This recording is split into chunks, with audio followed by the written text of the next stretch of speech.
Just as university students sometimes get loans to finance their education and families take out mortgages to purchase homes, governments around the world also borrow to finance their spending needs when the taxes won't cover the cost. The total amount of money that a government owes is called sovereign debt or public debt. A government sells or issues this debt to its citizens or to the rest of the world, with the promise to repay it in the future, usually with interest. But just looking at sovereign debt as a sum total in nominal or dollar terms doesn't really give us the whole picture.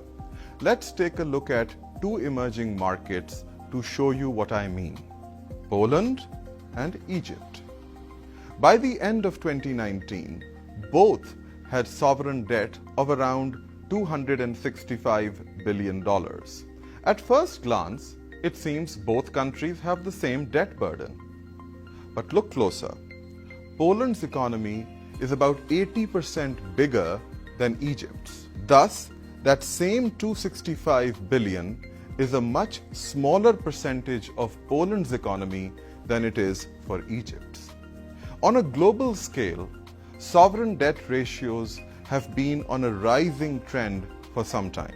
We can break down this rise in debt and forecast what it will look like in the future by looking at four main drivers. The first is the primary deficit. This is the amount a government spends on salaries, on goods and services, etc., that is in excess of what it collects in taxes. The second is the interest rate. The higher the rate of this interest, the higher the debt ratio will become. The third, GDP growth rate, affects the GDP part of the debt ratio. A higher GDP growth rate means a lower debt ratio over time and vice versa. The fourth driver is the exchange rate.